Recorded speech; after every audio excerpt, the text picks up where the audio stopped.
آج کی گفتگو کا عنوان ہے سورہ حج 17واں پارہ.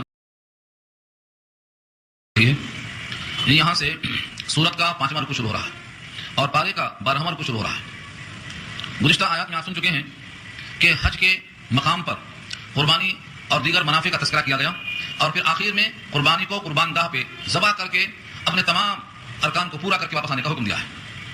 اب یہاں سے ہر قوم کے اندر قربانی کا ایک جذبہ ہوتا ہے، قربانی کی ایک جگہ ہوتی ہے اور قربانی کا ایک مقام ہوتا ہے، لیکن قربانیوں میں بڑا فرق ہے. یہاں سے اسی کی وضاحت آ رہی ہے. وَلِكُلِّ أُمَّةٍ جَعَلْنَا مَنْسَكًا، منسک کے معنی جائے نسک، منسک اس میں ظرف ہے اور نسک کے معنی آتے ہیں قربانی کے. تو منسک کے معنی ہوگا قربانی کرنے کی جگہ یا قربانی کرنے کا زمانہ اور اس کا وقت. وَلِكُلِّ أُمَّةٍ ہر امت کے لیے ہے، ہر امت کے لیے جعلنا ہم نے بنایا منسکن جائے نسک قربانی. لیذکروا اسم اللہ تاکہ وہ لیں اللہ کا نام اس پر، علی ما رزقہم جو اللہ نے ان کو رزق دیا ہے، یعنی من بہیمۃ الانعام چوپائے کی 8 قسمیں، یعنی ابل جس کو ہم اونٹ کہتے ہیں اور بقر جسے ہم گائے کہتے ہیں، پھر بکری اور اس کے بعد بھیڑ جس کو ہم پٹلا کہتے ہیں اپنی زبان میں. پھر ان میں سے ہر ایک کا مذکر مؤنث ہے تو 8 قسمیں ہو گئیں، جس کو اللہ نے سورہ اعراف میں کہا ہے ثمانیۃ ازواج من الضأن اثنین ومن المعز اثنین، اور آگے چل کے فرمایا ومن الابل اثنین ومن البقر اثنین. تو یہ 8 قسمیں بتایا، یہ سب کی سب اللہ کی طرف سے ہیں. یہ بہیمۃ الانعام کہلاتے ہیں، یہ مخصوص چوپائے. بہیمہ بہمن کے معنی آتے ہیں یہ چوپائے چونکہ بولتے نہیں ہیں اور ان کے اندر انسانوں کی طرح سے قوت گویائی نہیں رکھا اللہ نے. ان تمام کو اللہ تعالیٰ کے نام پر ذبح کرنے کا حکم دیا ہے، اس لیے قربانی ہے. پھر قربانی پر اللہ کا نام پڑھ کر ذبح کرنا ہے. کفار قریش قربانی کرتے تھے لیکن بتوں کے نام پہ کرتے تھے. خانہ کعبہ میں 360 بت رکھے ہوئے تھے اور باہر صفا مروہ بت رکھے ہوئے تھے اور جتنے قبیلے تھے ان کا الگ الگ بت تھا، اس بت پر اسی کا وہ نام لیا کرتے تھے. جیسا کہ علامہ ہادی نے کہا ہے قبیلے کا بت ایک جدا تھا، کسی کا حبل تھا، کسی کا صفا تھا، یہ عزا پہ وہ نائلہ پر فدا تھا. اسی طرح گھر نیا خدا تھا، ہر ایک بٹے ہوئے تھے. ایک انسان تقسیم ہو کر الگ الگ خداؤں کی پرستش کر رہا تھا. ان کی قربانی ان بتوں کے واسطے ہوتی تھی. اللہ تعالیٰ نے یہاں فرمایا کہ جتنے ہر شرائع گزرے ہیں سابقہ، تورات والے، انجیل والے، زبور والے، سب کے سب ہم نے ان کے واسطے ایک قربانی مقرر کی تھی تاکہ وہ اس قربانی پر اللہ کا نام لیں اور مخصوص چوپائے جو متعین ہے قربانی کے لیے پورے شرائط کے ساتھ. مثلا اونٹ کی عمر کتنی ہونا چاہیے، گائے کی کتنی ہونا چاہیے، بکری کتنا ہونا چاہیے، اس میں کوئی عیب نہ چاہیے، وغیرہ وغیرہ تمام تفصیلات چکی ہے. یہ تمام چیزوں کو دیکھ کر ان پہ اللہ کا نام لیں، ان کو اللہ نے عطا کیا ہے. تو جتنے لوگ ہیں کس کا نام لے کر ذبح کرتے ہیں، فرمایا فإلہکم الہ واحد، تمہارا معبود ایک معبود ہے. الہکم تم سب کا معبود، الہ واحد ایک ہی معبود. جب ایک ہی معبود ہے تو تم سب کو ہر چوپائے پر ایک ہی نام لینا ہے. جس نے اس کی جان بنایا ہے، جس نے اس کو پیدا کیا ہے اور جس نے اس کو تمہاری خاطر تیار کیا ہے، اسی کے نام پہ وہ حلال ہو سکتا ہے، بقیہ کسی اور کے نام پہ وہ حلال نہیں ہو سکتا ہے. فإلہکم الہ واحد، بس تمہارا معبود ایک ہی معبود ہے. فلہو اسلموا، بس اسی کے لیے سرنڈر ہو جاؤ، اسی کے واسطے ہو کر رہ جاؤ. اسلموا امر ہے، جمع ہے، اس کا واحد ہے اسلم، اور اسلم کے معنی اطاعت کر. اسلموا اطاعت کرو، اسی کے ہو کے رہ جاؤ. مسلمان اسی سے بنا ہے، جو اسی کا ہو کر رہ جائے وہ مسلمان ہے. جو اسلموا پر عمل کرے وہ مسلم ہے، یعنی خدا کا ہو کر رہ جائے، اسی کا حکم بجا لائے، اسی کی اطاعت کرے، اسی کے نام پہ قربانی کرے، اسی کے نام پہ سجدہ کرے. کسی اور کی بندگی کا کوئی جز اس کے واسطے نہیں ہے. اب اللہ تعالیٰ فرماتے ہیں کہ ایسے بندے کے لیے جو قربانی میرے نام پہ کرتا ہے، جو میرا ہو کر رہ جاتا ہے، اس بندے سے اس کو واقفیت کے لیے اطلاع دے دو ان آیتوں کے ذریعے. وبشر المخبتین، بشارت دے دو مخبتین کو. یہ مخبتین جمع ہے، اس کا واحد ہے مخبت، اور مخبت اس میں فاعل ہے، اس کا مادہ ہے خیبت، خباتا. خباتا کے معنی دبنا، جھکنا، پست ہونا. جو مخبتین ہیں، جو اللہ کی خاطر اپنی گردن زمین پر رکھ دینے والے ہیں، ایسے تمام مخبتین کے واسطے بشارت سنا دو. اللہ تعالیٰ نے ان مخبتین کے اوصاف بتائے. ایسا نہیں ہے کہ ان مخبتین کو چھوڑ دیا ہے، جو بھی بولتے میں مخبت ہوں اس کو تسلیم کر لو، نہیں. اس کے اوصاف بتا دیے جن میں یہ صفتیں پائی جائیں وہ بندہ مخبت ہے، اور جس میں یہ صفتیں نہیں پائی جائیں وہ بندہ مخبت نہیں ہے. مخبت کے معنی مسلم، مومن، اللہ کا اطاعت گزار، حکم بردار، اللہ کا وفادار، اللہ کے قانون کا پاس و لحاظ کرنے والا. یہ ہیں بشر المخبتین، ایسے بندوں کے واسطے اللہ تعالیٰ نے بشارت دی ہے. اب وہ صفتیں یہاں سے اللہ خود بیان کرتے ہیں آیت نمبر 35 میں. ان تمام صفتوں کو اچھی طرح غور سے دیکھو. یہ صفتیں اگر نہیں پائی جاتی ہیں تو پیدا کرو، کیونکہ ان بندوں کے لیے بشارت ہے اللہ کی طرف سے. نمبر 1 الذین اذا ذکر اللہ وجلت قلوبہم، نمبر 1. نمبر 2 والصابرین علی ما اصابہم، نمبر 3 والمقیمین الصلاۃ، نمبر 4 ومما رزقناہم ينفقون. یہ صفتیں آگے. بس جو بندہ ان صفتوں کے ساتھ متصف ہے وہ اللہ کے سامنے مخبت ہے، مسلم ہے، مومن ہے، اطاعت گزار ہے، وفادار ہے، خوشخبری کا حقدار ہے. اس آیت کی وجہ سے پہلی صفت کیا ہے؟ الذین اذا ذکر اللہ وجلت قلوبہم، جب تذکرہ کیا جاتا ہے اللہ کا تو ان کے دل ڈر جاتے ہیں. اذا جب ذکر اللہ تذکرہ کیا جائے اللہ کا، اللہ کا چرچا ہو، اللہ کا تذکرہ ہو، اللہ کی جنت اور اللہ کی جہنم کا تذکرہ ہو، وجلت قلوبہم ان کے دل ڈر جائیں. وجلہ کے معنی آتے ہیں دل میں خوف پیدا ہونا، اور قلوب قلب کی جمع ہے، ان کے دل میں اللہ کا خوف پیدا ہو جائے. کیسا خوف پیدا ہو کہ پتہ نہیں ہماری عبادتیں قبول ہوں کہ نہیں، ہمارا ایمان قابل قبول ہے کہ نہیں. ایک بندے کو خوف پیدا ہو جائے، جیسا حضرت عمر کہا کرتے تھے اللہ سے اتنی امید ہے، اگر اللہ فرما دے کہ سب لوگ جہنمی ہیں ایک جنتی ہے تو مجھے امید ہوگی کہ وہ میں ہوں گا. اتنا امید ہے. اگر یہاں یہ ہو جائے کہ سب کے سب جنتی ہیں صرف ایک جہنمی ہے تو مجھے خطرہ ہوگا کہ وہ میں ہوں گا. اتنا خطرہ، اتنا امید.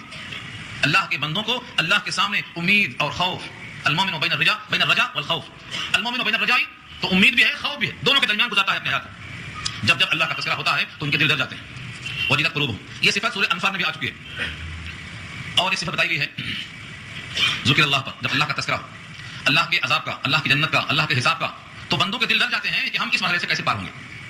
نمبر 2 والصابرین علی ما اصابہم، اور صبر کرنے والے ان تمام مصیبتوں پر جو ان کو پہنچے، شکوہ نہیں، جو بھی مصیبت آتی ہے یہ بندے صبر کر جاتے ہیں، کبھی شکوہ نہیں کرتے۔ یعنی کہ مومن کو دل میں یہ بات بٹھانا چاہیے کہ جو ہمارے ساتھ احوال پیش آتے ہیں یہ ہمارے لیے اللہ کا تدبیر شدہ فیصلہ ہے، ہم اسی قابل تھے، ہمارا یہی موقف تھا، ہم اسی کے مستحق تھے، اور اللہ کا فیصلہ جو ہمارے لیے ہوا ہے یہی فیصلہ مناسب ہے، اس میں کوئی کوتاہی نہیں ہوئی ہے، ایسا راضی ہونا ہے۔ والصابرین علی ما اصابہم، جو بھی ان پر حالات پیش آتے ہیں ان پر صبر کرتے ہیں۔ سید الانبیاء سے زیادہ اس زمین پر کون ہوگا محبوب اللہ؟ کوئی ہے؟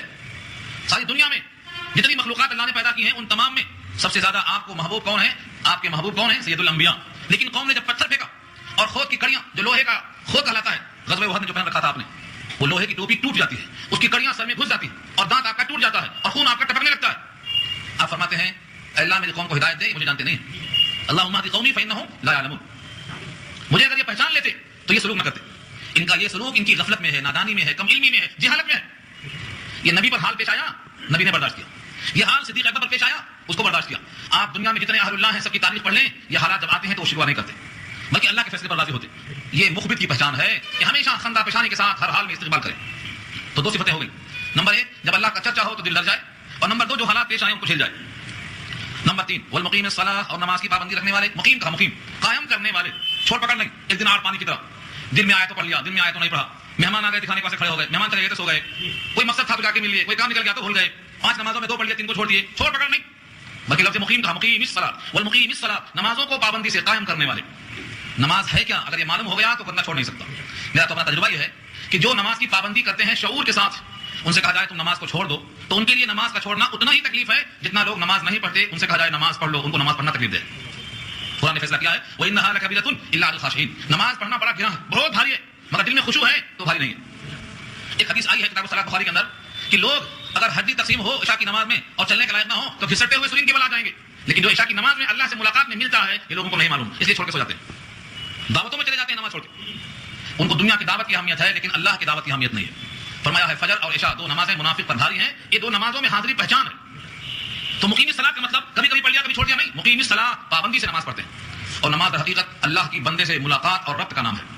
جو بندہ جتنا نماز کا پابند ہے اتنا اپنے مالک سے مربوط ہے، اور جو بندہ اپنے مالک سے مربوط ہوتا ہے بندے پر اللہ کی توجہ انابت مرکوز ہوتی ہے، جو تو اللہ ہر بندے میں متوجہ ہوتے ہیں، کوئی بندے سے اللہ غافل نہیں ہے، لیکن جب بندے کی توجہ بڑھ جاتی ہے تو چاہت بڑھ جاتی ہے، جب دونوں طرف سے آگ برابر لگتی ہے تو مزہ الفت کا پیدا ہوتا ہے، دونوں طرف آگ برابر لگی ہوئی، ادھر سے بندہ سجدے میں بےتاب ہے اور سبحان ربی الاعلیٰ کہہ کر اپنی کوتاہی اور پستی کا احساس رکھتا ہے، ادھر سے رب کریم اس بندے کو اٹھاتے ہیں، جو بلندی چاہتا ہے تواضع کے ذریعے سے اللہ اسے عطا فرماتے ہیں۔ تو مقیم الصلاۃ کا مطلب یہ ہے نمازوں کی پابندی کرنے والے ہیں، ہر حال میں وہ اپنے رب کا حکم مقدم رکھتے ہیں، دنیا کا کوئی تقاضا آ جائے، ساری کائنات سامنے آ جائے، لیکن جب وقت اذان ہوتا ہے اور اللہ کی طرف سے آواز لگائی جاتی ہے تو وہ سارے جہان کو چھوڑ دیتے ہیں، یہ ہے مقیم الصلاۃ۔ تو 3 صفتیں ہو گئی، چوتھی صفت یہ ہے وَمِمَّا رَزَقْنَاهُمْ يُنْفِقُونَ، اور جو کچھ ہم نے ان کو دے رکھا ہے اس میں سے وہ خرچ کرتے ہیں، زیادہ نہیں ہے، 1 روٹی ہے تو ٹکڑا کھاتے ہیں، ٹکڑا بھیج دیتے ہیں، اللہ کے پاس بھیج دیتے ہیں، 1 کھجور ہے تو آدھی کھجور کھاتے ہیں، آدھی خیرات کر دیتے ہیں، اور حدیث پاک میں اسی کی مثال دی گئی ہے، اگر اس جذبے پر قوم آ جائے تو ہاتھ پھیلانے والی خاتون نظر نہیں آئیں گی۔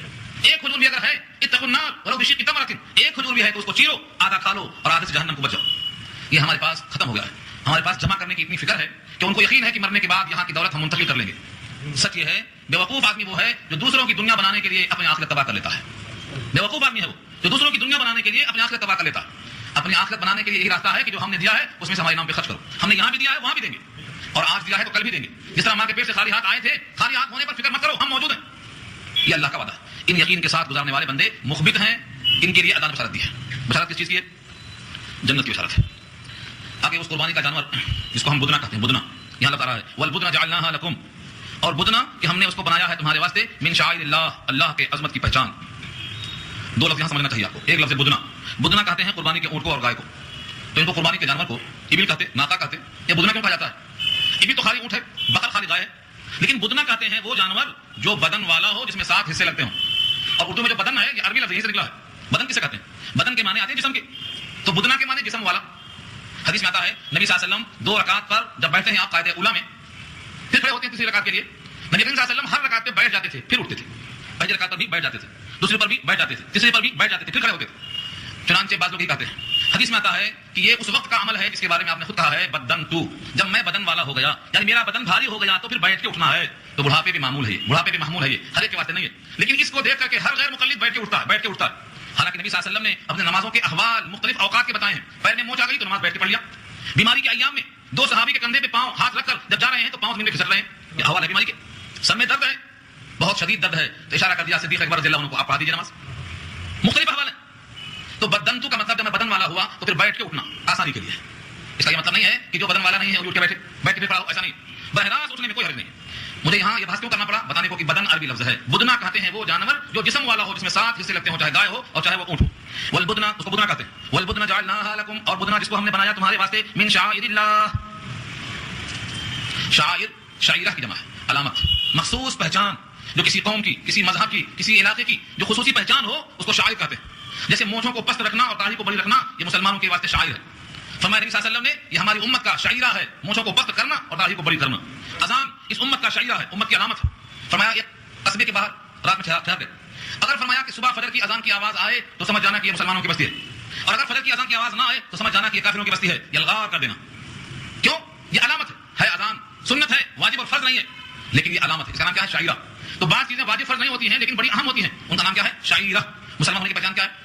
داڑھی کا چہرے پر بڑی ہونا، ایک مشت کے بعد کاٹ دینا، مونچھوں کا نہ رکھنا یہ علامت ہے، سر پہ امامہ یا کم سے کم ٹوپی ہونا یہ علامت ہے، اذان کا 5 وقت سنائی دینا محلے کی یہ علامت ہے، قبرستان میں زمین برابر ہونا، پتھر وتر نہ ہونا یہ علامت ہے کہ مسلمانوں کا قبرستان ہے۔ جا کر مکۃ المکرمہ دیکھو، جنت المعلیٰ دیکھو، جنت البقیع دیکھو، پتھر کا نشان نہیں ہے، کیونکہ سب صحابہ ہیں وہ بدعت کو برداشت نہیں کر سکتے، وہاں بدعت کا رواج نہیں ہے۔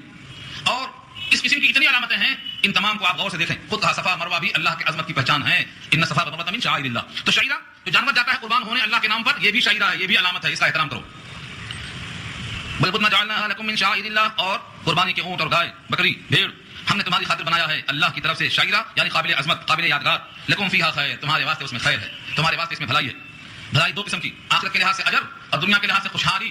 قربانی کے ذریعے سے جو خوشحالی آتی ہے وہ امت کو احساس نہیں ہے۔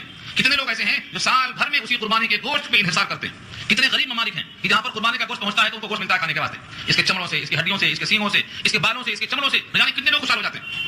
مسلمانوں کے واسطے اس میں خیر ہی خیر ہے، نفع ہی نفع ہے، ہر بال کے بدلے نیکی ہے، ہر اون کے بدلے نیکی ہے، اور یہ اون اور یہ بال جو نیکی ہیں یہ پرسرات کے نور بن کے کام آئیں گے، یہ سواریاں بن کے کام آئیں گے، ان پہ بیٹھ کے پرسرات سے گزر جائے گا، کوئی بجلی کی طرح، کوئی برق و بارہ کی طرح، سب کام میں آئیں گے۔ یہ ہے لکم فیہا خیر، فذکروا اسم اللہ علیہا، تو نام لو اللہ کا اس پر، فذکروا اسم اللہ، نام لو اس پر اللہ کا، ثواف، ثواف کے معنی آتے ہیں صف در صف کھڑا کر کے۔ آپ جب ذبح کرتے ہیں بکری کو تو بکری کو لٹا دیتے ہیں، دمبے کو لٹا دیتے ہیں، لیکن جب اونٹ کو آپ ذبح کرتے ہیں تو اونٹ کو ذبح کرنے کے واسطے لٹاتے نہیں ہیں، بلکہ اونٹ کو نہر کرتے ہیں، نون ہا را، نہر۔ نہر کے معنی اس کا ایک پیر باندھتے ہیں اور 3 پیر پہ وہ کھڑا ہوتا ہے اور نیزے سے یا برچے سے اس کے سامنے حلقوم پہ مارتے ہیں جس سے خون نکل جاتا ہے، اس کے بعد وہ گرتا ہے۔ فَإِذَا وَجَبَتْ بمعنی سقطت، فَإِذَا وَجَبَتْ جب وہ گر جائے، جنوبها اپنی کروٹ، جنوب جنبل کی جمع ہے، پہلو کو کہتے ہیں، جب اپنے پہلو پر گر جائے دائیں یا بائیں، گرنے کے بعد فَكُلُوا مِنْهَا، اب اس میں سے کھاؤ۔ تو لٹا کر ذبح نہیں کرتے اونٹ کو، مسلم طریقہ ہے اس کو کھڑا کھڑا نہر کرنا۔ فَكُلُوا مِنْهَا جب گر پڑے اور ٹھنڈے ہو جائیں تو فَكُلُوا مِنْهَا اس میں سے کھاؤ، صرف کھاؤ نہیں، وَأَطْعِمُوا اور کھلاؤ، کھاؤ اور کھلاؤ۔ اللہ نے کوئی ایسا کام نہیں دیا ہے جو نفع سے خالی ہو، ہم کو 2 عیدیں دی ہیں اور دونوں میں خوشحالی اور صاف ستھرائی اور نظافت کا پورا حکم دیا، عید ہو یا بقرعید ہو، کپڑے صاف ہوں، جسم صاف ہو، بال صاف ہو، ناخن صاف ہو، سرمے لگے ہوں، عطر لگا ہو، نہ صرف خود کھائے کھلاتا ہوا ہے، اللہ کی زمین پر اللہ کے بندوں کو کھلاتا ہوا، ہنستا ہوا، خوش کرتا ہوا ہے، اور ساتھ ساتھ اللہ کے گن کے ترانے گاتا ہوا ہے، یہ ہے عید اصل میں۔ لیکن دوسروں کی عید دیکھو، افسوس ہوتا ہے، ان کے عقلوں پر ماتم ہوتا ہے، کوئی بھی ان کا ایسا عمل دیکھ لو جس سے عبرت حاصل نہ ہو، حیرت ہوتی ہے، ان کے پیسے، ان کے روپے سب برباد، ان کا عقیدہ، ان کا عمل سب برباد، اس پر کوئی اجر نہیں ملنے والا ہے۔ اللہ تعالیٰ نے اپنے رحم و کرم سے اور اپنے فضل سے اپنی آخری کتاب بھیج کر ہم سب کو اس پر یقین کرنے والا بنایا، یہ اللہ کی توفیق ہے۔ جن کو یہ توفیق نہیں ملی ہے ان تک ہمیں پہنچانا، اب کوئی نبی نہیں آئے گا، کوئی نبی نہیں آئے گا، اور یہ جاہل کے جاہل مر جائیں گے، جہنم میں جائیں گے، اللہ ہم سے پوچھیں گے تمہارے پاس قرآن تھا، تم تو میری عظمت سے واقف تھے، تم نے میرے بندوں پر اتنا رحم نہیں کھایا، تم کو ترس نہیں آیا؟ یہ سب کے سب بے ایمان مر رہے ہیں۔ اللہ کا یہ حکم ہے کھاؤ اور کھلاؤ، فکلوا منہا۔ میں نے عرض کیا کھاؤ اور کھلاؤ پر اکثر لوگ سوال کرتے ہیں مجھ سے فون پہ، کافر کو دے سکتے ہیں کہ نہیں؟ اس کا صاف جواب یہ ہے، تحقیقی جواب یہ ہے، اللہ نے صاف کہا ہے، 28 کی آیت ہے، جو تم سے لڑتے نہیں، جو تم کو تمہارے گھروں سے نکالتے نہیں، تم سے قتال نہیں کرتے، ان پر سلوک کرنا، احسان کرنا تم پر منع نہیں کیا اللہ نے۔ لا ينهاكم اللہ، یہ آیت شروع ہوتی ہے، لا ينهاكم اللہ عن الذين لم يقاتلوكم في الدين ولم يخرجوكم من دياركم ان تبروهم، تبرو کرو ان کے ساتھ، احسان کرو ان کے ساتھ۔ مسلمانوں پر ترجیح دینا تو جائز نہیں ہے، لیکن ان بھائیوں کے ساتھ اگر ان کو بھی آپ دیتے ہیں تو کوئی حرج نہیں، البتہ یہ دیکھ کر دیں کہ وہ ایسا گوشت کھاتے ہیں کہ نہیں کھاتے ہیں، کیونکہ ہماری قربانی کا ہر گوشت ان کے واسطے قابل قبول نہیں ہوتا۔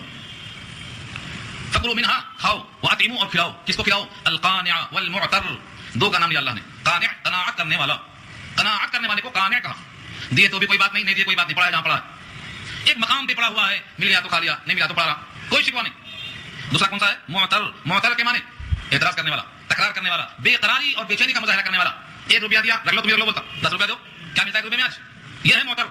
معتر کے معنی ٹر ٹر کرنے والا، یعنی بے قرار ہے، بے چین ہے، ہرس میں ہر وہ جگہ پہنچ جاتا ہے جہاں زیادہ ملنے کا امکان ہو، چاہے وہ سگنل کا مقام ہو، مسافر خانہ ہو، یتیم خانہ ہو، جہاں مجلس خانہ ہو، جہاں دیکھا وہاں پہنچ جاتا ہے، جگہ تلاش کر کے اڈوں کو پہنچ کر مانگنے والا، یہ معتر ہے۔ اور قانع وہ ہے جہاں دیکھو وہیں پڑا ہے، مل گیا تو اللہ کا شکر، نہیں ملا تو بھوکا پڑا۔ تو پہلے کس کو اللہ نے رکھا؟ قانع کو رکھا۔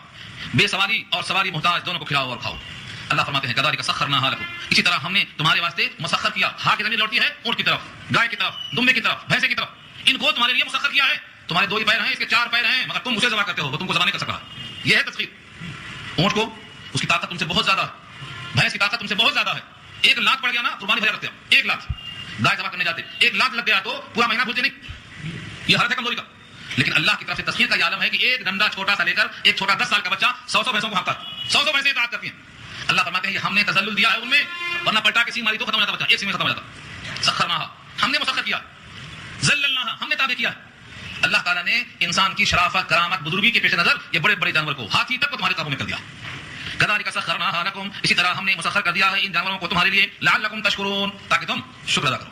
کھاؤ الحمدللہ کہو، مگر کھانے پر شکریہ ادا کرنے کا مطلب صرف الحمدللہ پڑھنا کافی نہیں ہے۔ الحمدللہ زبان سے اقرار ہے، حدیث میں آتا ہے ایسا کھاؤ جیسے غلام کھاتا ہے، جیسے غلام کھاتا ہے مالک کے سامنے، ایسا کھاؤ کہ تم غلام ہو، تمہارا مالک تمہارے سامنے۔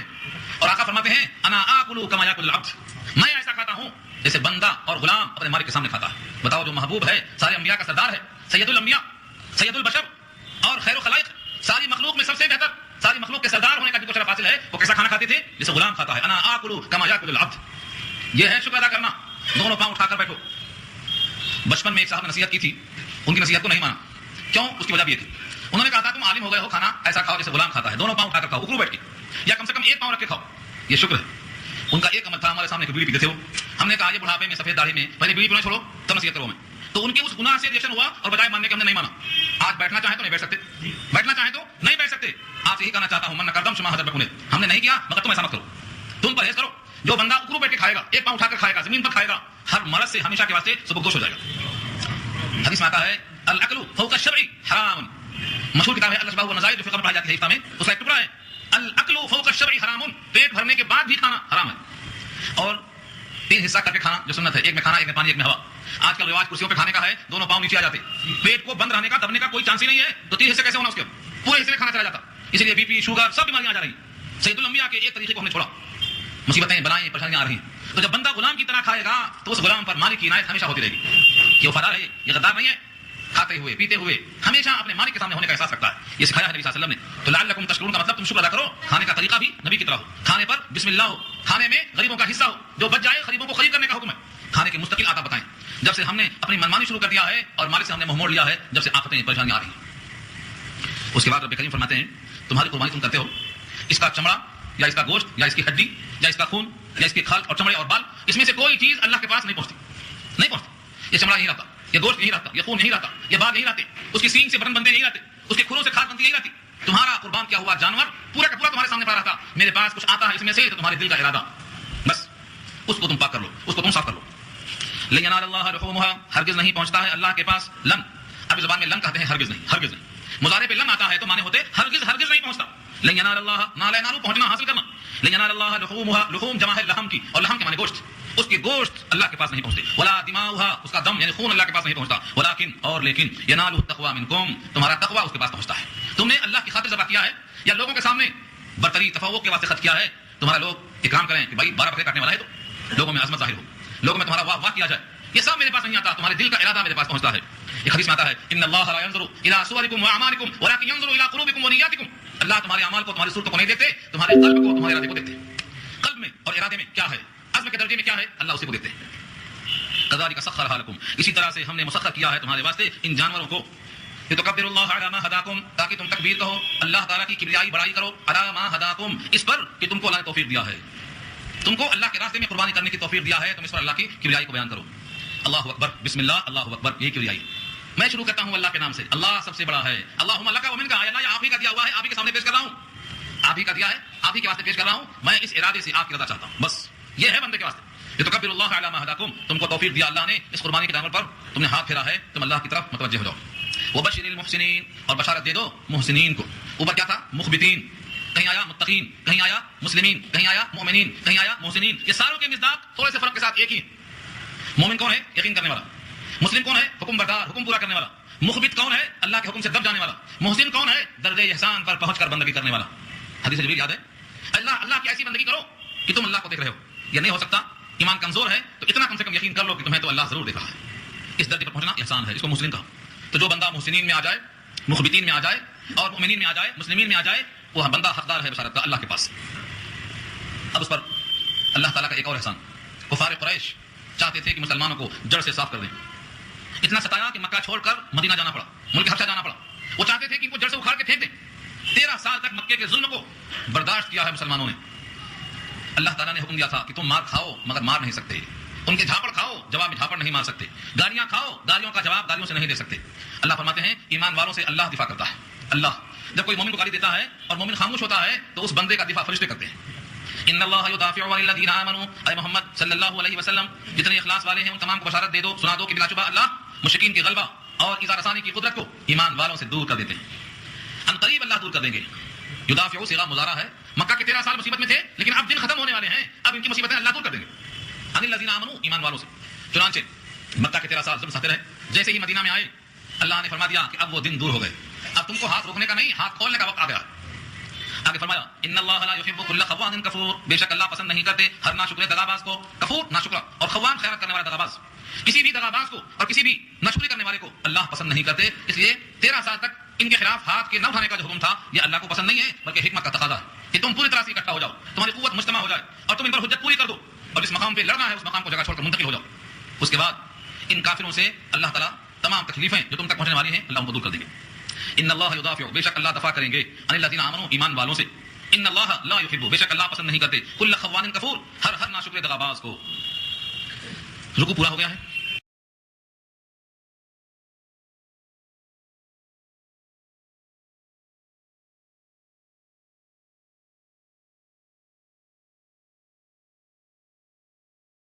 تلاوت کی ہوئی آیت 17واں پارہ سورہ حج۔ یہاں سے پارے کا 13واں رکوع شروع ہو رہا ہے اور سورت کا 6واں رکوع شروع ہو رہا ہے۔ اوپر کی آیت سے ربط یہ ہے، اللہ تعالیٰ نے وعدہ فرمایا تھا ان اللہ یدافع عن الذین آمنوا، کہ بے شک اللہ تعالیٰ دفاع کر دیں گے یعنی دور کر دیں گے، ایمان والوں سے مدافعات کریں گے، مشرکوں کی طرف سے جو پریشانیاں مصیبتیں آ رہی ہیں ان تمام کو دور کریں گے، کسی قسم کی کوئی ایذا رسانی باقی نہ رہ جائے گی۔ ان اللہ لا یحب کل خوان کفور، ہر ناشکر اور دغاباز کو اللہ پسند نہیں کرتے۔ یہ پچھلی آیت وعدے کا ذکر تھا۔ اس کے بعد کی اس آیت میں اللہ نے اس کا ذریعہ یعنی اب تک جو ہاتھ بند تھے ان کو کھولنے کا حکم دے دیا، یعنی مکے کے 13 سال تک کفو ایدیکم، اپنے ہاتھ کو روک کے رکھو، یہ حکم تھا، اور ہجرت کرنے کے بعد وہ حکم منسوخ ہو گیا، اور ہاتھ کھولنے کے لیے سب سے پہلی آیت جس میں اللہ نے اجازت دی ہے ہاتھ چلانے کی وہ یہی آیت ہے، اذن، اجازت دے دی گئی، اب تک حکم نہیں تھا۔ چنانچہ جہاد کے بیان میں یہ سب سے پہلی آیت ہے پورے قرآن کریم میں کہ جس کے ذریعے سے اللہ نے اس حکم کو منسوخ کیا ہے۔ اب تک تھا یہ کہ صبر کرتے جاؤ، جھیلتے جاؤ، دعوت اللہ پر رکھے رہو، پیغام الہی پہنچانے میں جتنا ممکن ہو صبر سے کام لو۔ لیکن جہاد کی آیت اب نازل ہو چکی ہے اور اللہ نے بہت سے لوگوں کے تقاضے کی تکمیل کیا ہے، اذن، اجازت دے دی گئی، یہ پاسٹ ٹینس ہے اور ماضی مجہول ہے۔ للذین یقاتلون، ان تمام لوگوں کے لیے جن سے قتال کیا جا رہا ہے۔ کس بنیاد پر دی گئی اجازت؟ بانہم ظلموا، بانہم میں جو با ہے یہ با سببیہ ہے، اس وجہ سے کہ وہ لوگ ظلموا، ظلم کیے گئے، 13 سال تک ان کو مظلوم بنا کر رکھا گیا، طرح طرح کے مصائب ان پر آزمائش میں ڈالے گئے، اسی مظلومیت کی وجہ کو اللہ نے قبول کر لیا اور اب ان کے لیے ہاتھ کھولنے کی اجازت دی۔ مفسرین کا اجماع ہے کہ پورے قرآن کریم میں سب سے پہلی آیت جہاد یہی ہے۔ اذن للذین یقاتلون بانہم ظلموا، اجازت دے دی گئی ان لوگوں کو جن سے قتال کیا جا رہا ہے، بانہم ظلموا، اس وجہ سے کہ وہ لوگ مظلوم ہیں، ان پر ظلم کیا گیا۔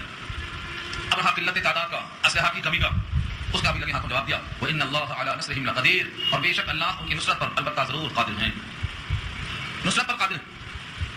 اور لفظ قادر کو چھوڑ کر لفظ قدیر استعمال کرنا مبالغہ ہے۔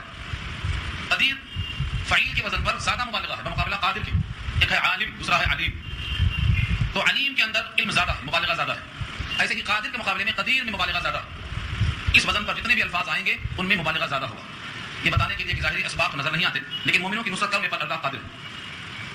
جیسا غزوہ خندق میں ہوا.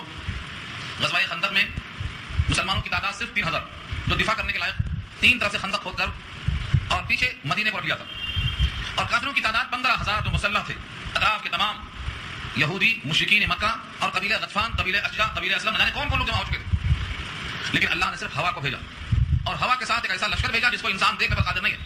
فارسلنا علیہم روحا فارسلنا علیہم ریحا وجنودا لم تروها.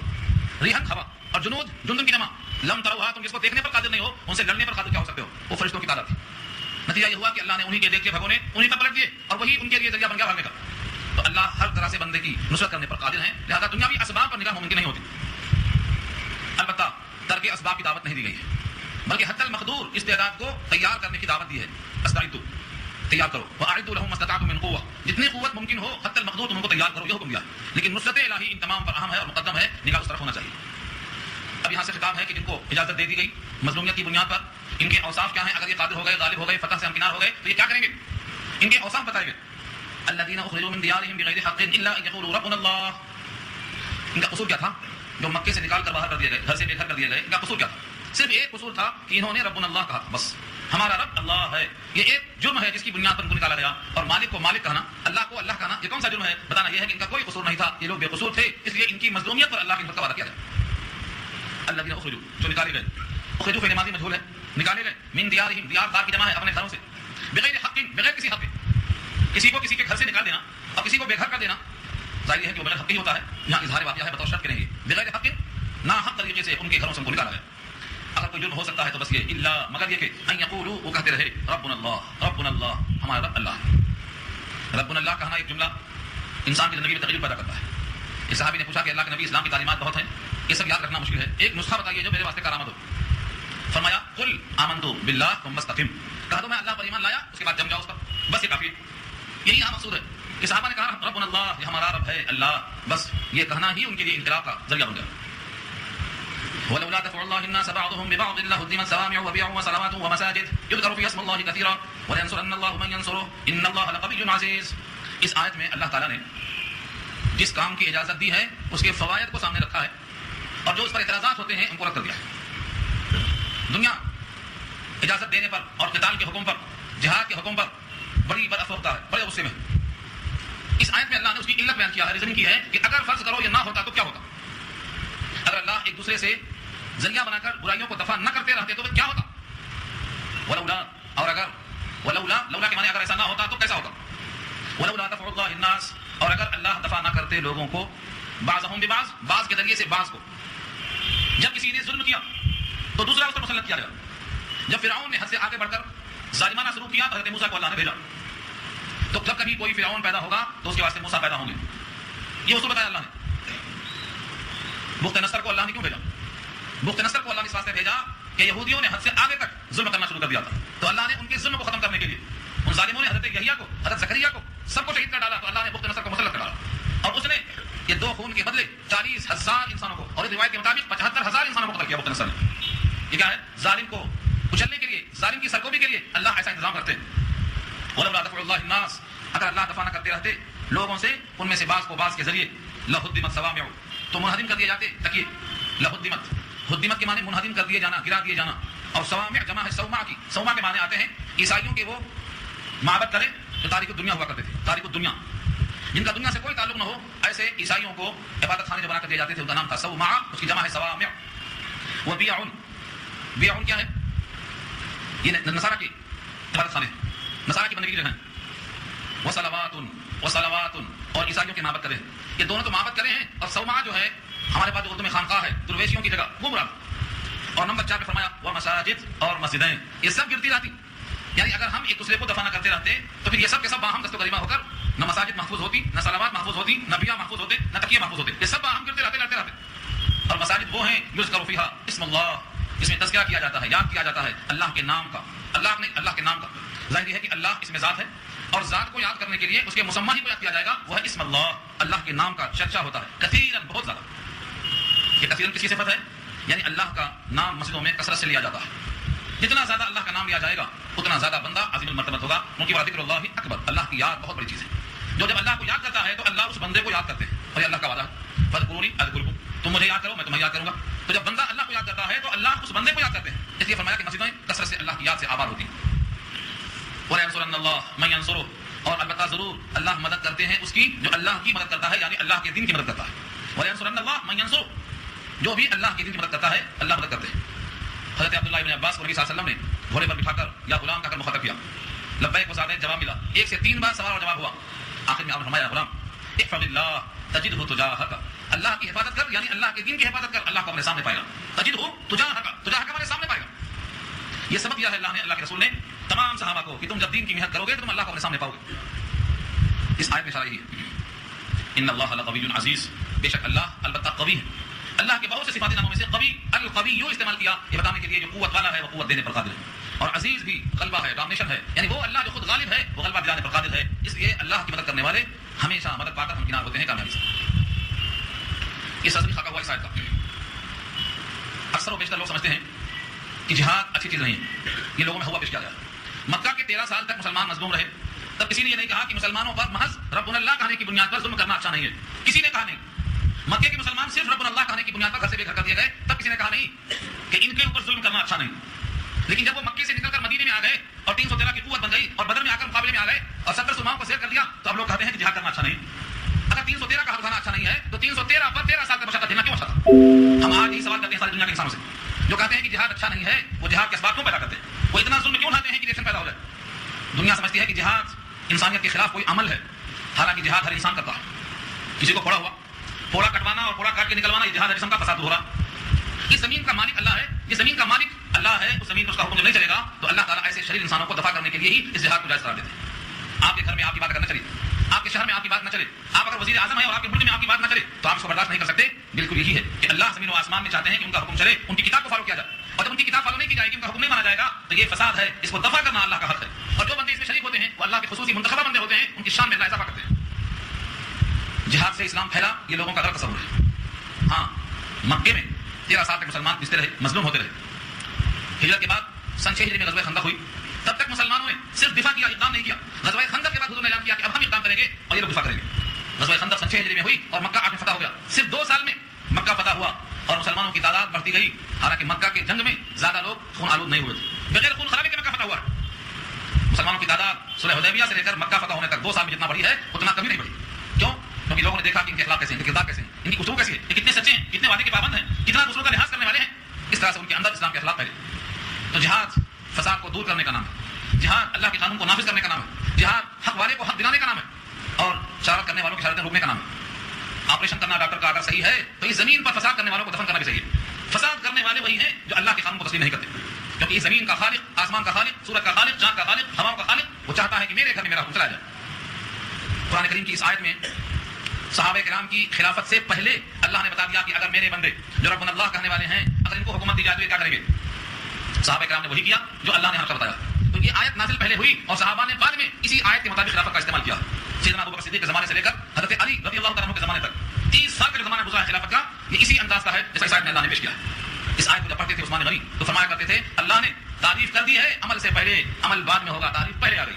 سران قبل بلائن, کہ آزمائش اور امتحان سے پہلے ہماری تعریف آ چکی ہے. وہی آیت مراد ہے.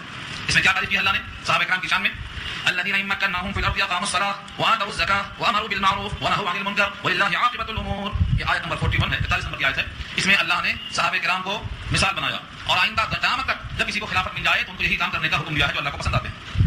پہلا کام یہ ہے الذين, وہ لوگ کہ جو ان مکناہم ہے اصل میں اگر ہم نے ان کو تمکن بخشا, ان مکناہم فی الارض, زمین میں ہم نے ان کو اقتدار بخشا, تمکن دیا, خلافت دیا, تو پہلا کام کیا کریں گے اقاموا الصلاۃ, نماز قائم کریں گے. نماز قائم کرنا ہے, بحث ہو چکی ہے ہمارا. نماز پڑھ لینا بہت آسان ہے, نماز قائم کرنا یعنی خشوع اور خضوع, اہتمام کے ساتھ, جماعت کے ساتھ, اس کے پورے اسباب کے ساتھ, یہ ہے نماز کا قائم کرنا. تو صحابہ نماز قائم کرتے تھے, جماعت کا اہتمام کرتے تھے. وآتوا الزکاۃ, اور زکات دیتے. زکات دینا یہ مالی عبادت ہے اور کئی برائیوں کا سد باب ہے. چور کا ہاتھ کاٹنا لوگوں کو پسند نہیں آتا, لیکن یہ نہیں دیکھتے ہیں کہ چور چوری کیوں کر رہا ہے, اس کی کیا مجبوری ہے. اگر زکات کے ذریعے سے ان کی معاشی حالت درست کر دی جائے تو شاید چوری کرنا بند کر دیں. تو اسلام نے چور کا ہاتھ کاٹنے سے پہلے زکات کو نافذ کیا. جب زکات دیں گے تو مانگنے والے ہاتھ خود رک جائیں گے, چوری کرنے والے ہاتھ خود رک جائیں گے. فرمایا وآتوا الزکاۃ, اور یہ زکات ادا کریں گے. وامروا بالمعروف, اور حکم دیں گے معروف کا.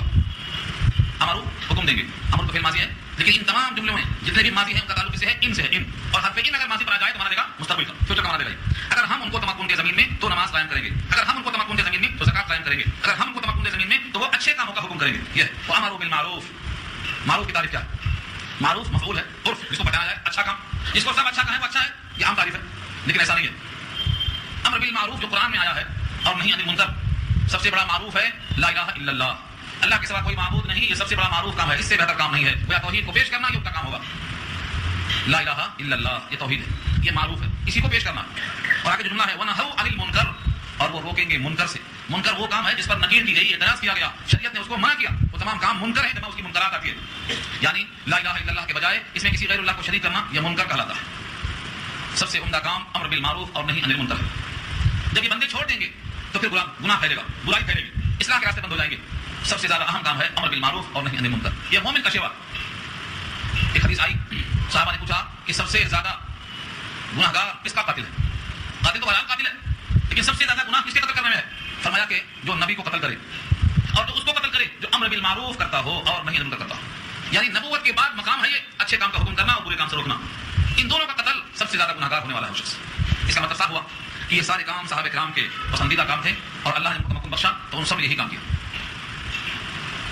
الذین مکناہم فی الارض، جن کو ہم نے تمکن دیا زمین میں تو وہ نماز قائم کریں اور زکات ادا کریں، اچھے کاموں کا حکم کریں اور برے کاموں سے روکیں، یعنی شرک سے روکیں. آج اچھے کام کا حکم تو لوگ کر رہے ہیں لیکن برے کام سے روکنے کی ہمت نہیں ہو رہی ہے.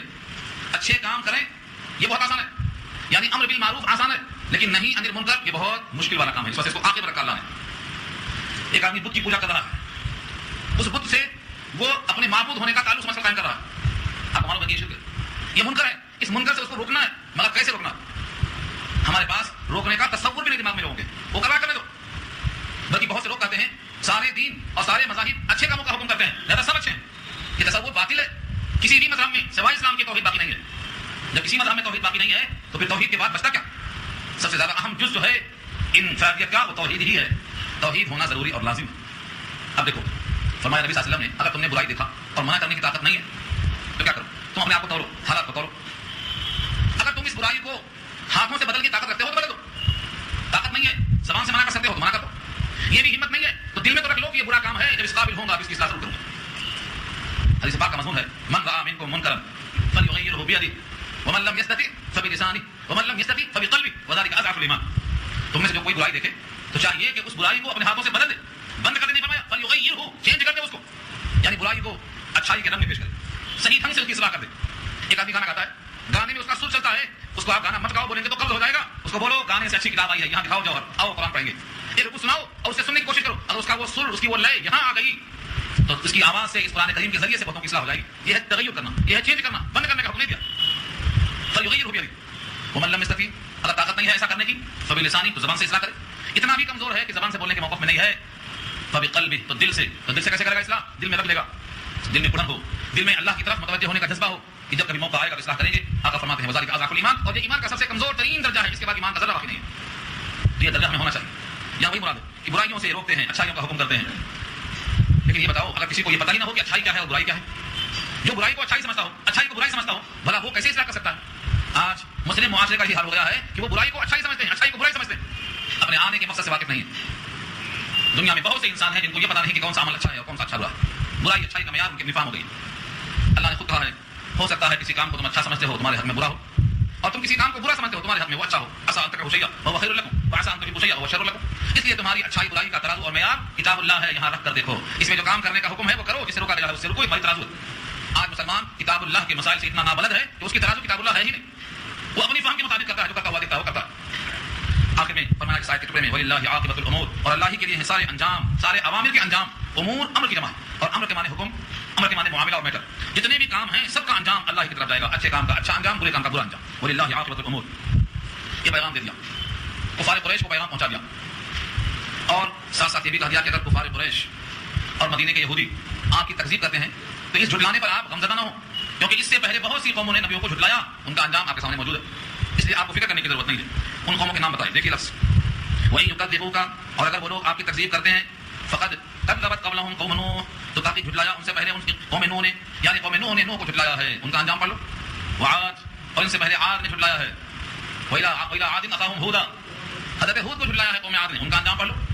اس سے پہلے وثمود، اور سمود نے جھٹلایا ہے. ان کا انجام پڑھ لو. وقوم ابراہیم، ابراہیم کی قوم کا انجام دیکھ لو. وقوم لوط، اور لوط کی قوم کا انجام دیکھ لو. وہ اصحاب مدین اور مدین والوں نے جھٹلایا تھا، ان کا بھی انجام پڑھ لو، جن کا نام قوم شعیب کہلاتا ہے. وکذب موسیٰ اور تکذیب تو موسیٰ کی کی گئی. یہ سب نبیوں کے نام بتائے، ان قوموں کا حال بتایا اور کہا جیسے ان کا انجام ہوا کفار قریش سے کہا دو نبی کے جھٹلانے کا انجام ایسا ہی یہاں بھی ہوگا. فأمليت للكافرين ہم نے مہلت دیا کافروں کو. ثم اخذتهم پھر ہم نے ان کو پکڑا پہلے مہلت دیا اور مہلت دینے کے بعد ہم نے ان کو پکڑا. فكيف كان نكير پھر کیسا ہوا پکڑنا. نکیر کے معنی سزا دینا، ہمارا پکڑنا کیسا ہوا. دنیا کی تاریخ جانتی ہے، قوم نوح کا حال، قوم عاد اور ثمود کا حال، قوم ابراہیم کا حال، قوم لوط کا حال، ساری دنیا جانتی ہے. جو ذرہ برابر باخبر ہے تاریخ سے ان کو معلوم ہے کہ ان کے انجام کیسے ہوئے، لہذا نبیوں کی تکذیب کا انجام ایسا ہی ہوگا. اللہ کا رسول چینج نہیں ہوتا. اب اس میں سے کچھ نشاندہی کی گئی. فكأي من قرية أهلكناها بس کتنے ہیں. فكأي من قرية، قريہ بول کر گاؤں ہی مراد نہیں ہے، قريہ کہتے ہیں گاؤں کو اور شہر کو بھی. قريہ کی جمع قرى آتی ہے، القرى مکہ کا نام ہے، یہ بہت بڑا شہر ہے، اس لیے قريہ سے صرف گاؤں ہی مراد نہیں ہے بلکہ شہر بھی مراد ہے. فكأي من قرية بس کتنے ہیں گاؤں اور کتنی ہیں بستیاں. أهلكناها ہم نے ان کو ہلاک کر دیا. کیوں؟ وہی ظالمہ، کیونکہ وہ بستی والے ظالم تھے، انہوں نے ظلم کیا. فهي خاوية على عروشها بس وہ گری پڑی ہیں اپنی چھتوں پر گری ہیں. مطلب کیا ہوا؟ پہلے چھت گرتی ہے پھر چھت پر دیواریں گرتی ہیں. فهي خاوية بس وہ ویران پڑی ہیں، کھنڈرات پڑی ہیں، على عروشها اپنے عرش پر. عرش کے معنی چھت مراد ہے. اور بئر معطلہ، بئر کے معنی کنواں اور معطلہ کے معنی معطل، بیکار، نکمے، ناکارہ، جس سے کوئی استعمال نہیں ہو رہا. نہ ان کا پانی پینے کے کام میں آتا ہے، نہ راہگیروں کے واسطے کام میں آتا ہے، بلکہ وہ بیکار پڑے ہوئے. وہ قصر مشید اور قصر کے معنی محل اور مشید کے معنی ایسا محل جو مضبوط بنا ہوا ہو، چونے کے محل ہو، گچ کے اور کڑائی کے بنے ہوئے ہو. مضبوط سے مضبوط محل دور کیوں جاتے ہیں؟ ایسی مثالیں تو آپ کو ہر شہر میں ملتی ہیں. یہ پورے کے پورے گواہی دیتے ہیں کہ سرکش لوگ چلے گئے، ان کی سرکشی کی علامت باقی ہے.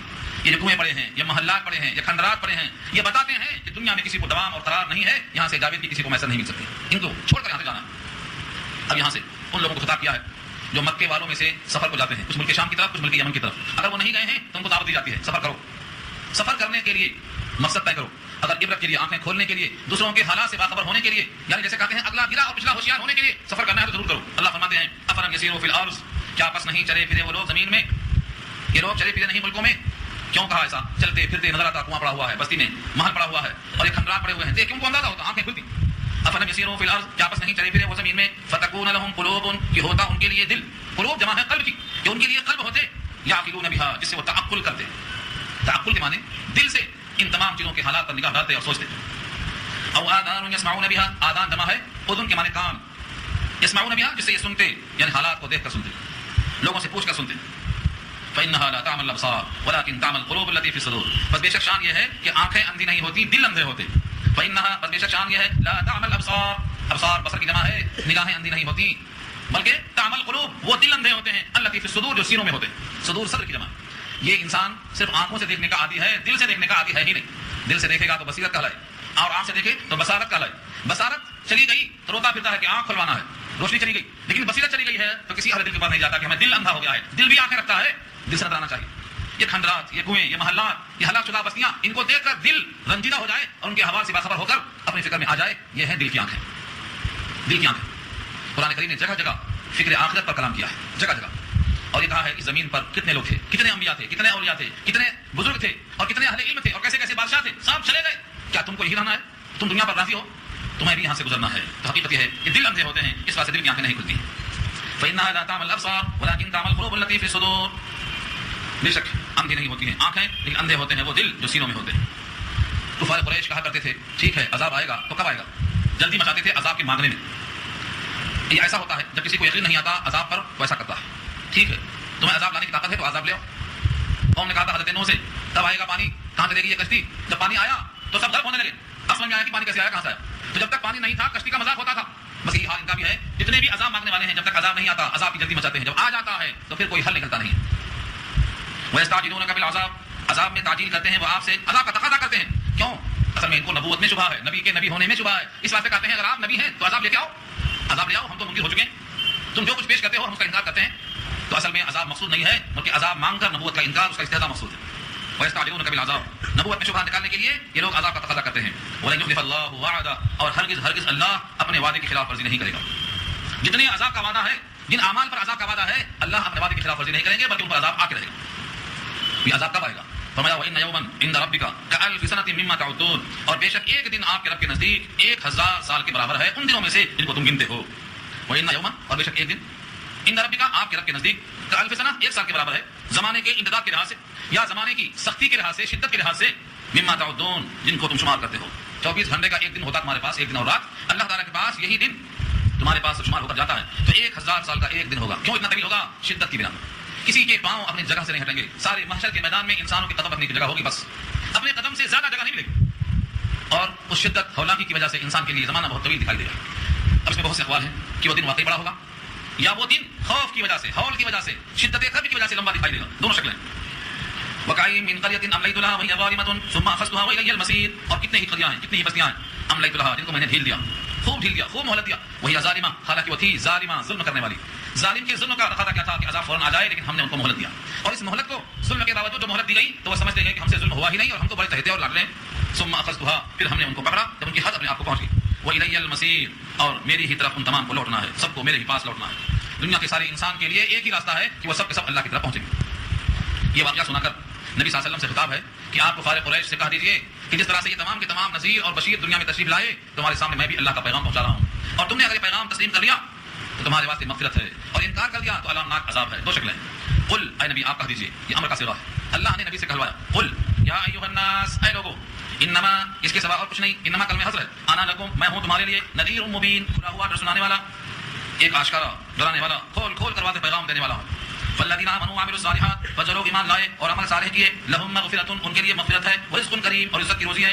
رزق کریم، کریم کے معنی باعزت، عزت کے ساتھ روزی ہے، اکرام کے ساتھ روزی ہے، مشقت کے ساتھ، ذلت کے ساتھ ایسا نہیں. اس کے برخلاف جو لوگ ہماری آیتوں کے انکار میں کوشش کریں گے اور اپنی لکیر پر چلتے رہیں گے، والذین سعوا، سعی کرتے رہیں گے، جو لوگ کوشش کرتے رہیں گے ابطال حق میں، فی آیاتنا، ہماری آیتوں میں، معاجزین، عاجز کر سکنے والے ہو کر. وہ چاہیں گے کہ قرآن والوں کو عاجز کر دیا جائے، اللہ والوں کو عاجز کر دیا جائے اور ان آیتوں کو ہمیشہ کے لیے ختم کر دیا جائے. اولئک اصحاب الجحیم، یہ جہنم والے ہیں. قرآن کی آیت ہو یا اللہ کی کوئی نشانی ہو، ان کے خلاف کوشش کرنے والوں کا انجام کیا ہے؟ اولئک اصحاب الجحیم، یہ دوزخ میں رہنے والے ہیں. اس لیے کبھی بھی آیات الہیہ کی مخالفت نہیں ہونا چاہیے. اب یہاں سے جو مضمون آ رہا ہے اس میں ایک بہت اہم مسئلہ ہے کہ نبی کی زبان پر کچھ ایسی باتیں جو شیطان چاہتا ہے کہ ہم القاء کریں اور زبان سے آتے کچھ کہلوائیں، اللہ تعالیٰ نے اس القاء شیطانی کو منسوخ کر دیا. تو نبی کی زبان پر شیطان کے کلمات کیسے آ سکتے ہیں؟ کیا یہ ممکن ہے؟ یہ تمام گفتگو یہ آیت نمبر 52 میں آ رہی ہے، کیونکہ یہ طویل کلام ہے. انشاءاللہ یہ گفتگو اس پر ہم آئندہ کریں گے. وقت ہو گیا ہے، دعا کر لیجیے.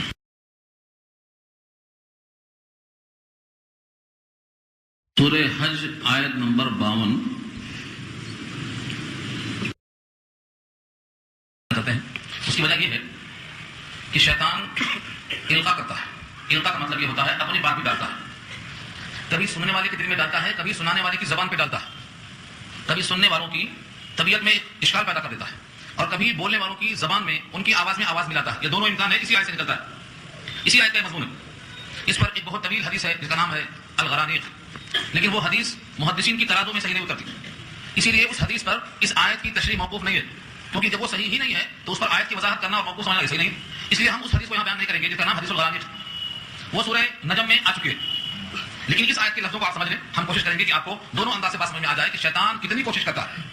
جب کبھی کوئی بات نبی اپنے زبان سے نکالتے ہیں صلی اللہ علیہ وسلم، اور ایک نبی اور ایک رسول نہیں، جتنے رسول آئے، جتنے نبی آئے، ان میں سے کسی نے جب کوئی بات زبان سے نکالا اور پیش کیا تو شیطان کیا کرتا ہے؟ سننے والوں کے دل میں ان کی مخالفت میں اشکال پیدا کر دیتا ہے. ایک مفہوم تو یہ ہے. اور دوسرا مفہوم یہ ہے کہ جب کبھی کوئی نبی نے پیغام پہنچایا اور کوئی رسول نے کوئی پیغام پہنچایا تو یہ شیطان اس نبی کی اور رسول کی بات میں اپنی بات کو ملا کر مجمع عام میں پھیلا دیتا ہے. اگر یہ پہلی بات صحیح ہے کہ سننے والوں کے دل میں ڈالتا ہے سوالات، اشکال، خیالات، خلجان، تب تو کوئی بحث کی بات نہیں ہے. لیکن اگر یہ بات درست ہے کہ کلام میں اپنی آواز ملا دیتا ہے اور نبیوں کے خیالات میں اپنی بات ملا دیتا ہے، پھر اللہ اسے کینسل کرتے ہیں اور منسوخ کرتے ہیں، تو پھر شریعت کے بارے میں لوگوں کو خدشہ ہو جائے گا کہ نہ جانے کہاں کہاں سے ملا دیا ہو. اس لیے اس پہلو پر بہت اہم کلام کیا شاعر نے. پہلے آپ لفظوں کو دیکھنے کی کوشش کریں. وما ارسلنا من قبلك من رسول ولا نبي الا اذا تمنى القى الشيطان في امنيته. وما ارسلنا، اور نہیں بھیجا ہم نے، واو کے معنی اور ارسلنا فعل ماضی ہے اور ما اس کا نیگیٹو ہے. ما ارسلنا، ہم نے نہیں بھیجا. من قبلك، آپ سے پہلے. من قبلك میں جو کاف ہے یہ خطاب ہے نبی کریم صلی اللہ علیہ وسلم کی طرف، آپ سے پہلے. من رسول ولا نبی، کوئی رسول کوئی نبی. اب رسول اور نبی میں فرق کیا ہے؟ اللہ نے نبی کسے کہتے ہیں، رسول کسے کہتے ہیں، یہ دونوں لفظوں کی وضاحت ترجمے کے بعد کریں گے. کوئی نبی اور کوئی رسول ہم نے آپ سے پہلے نہیں بھیجا، الا مگر.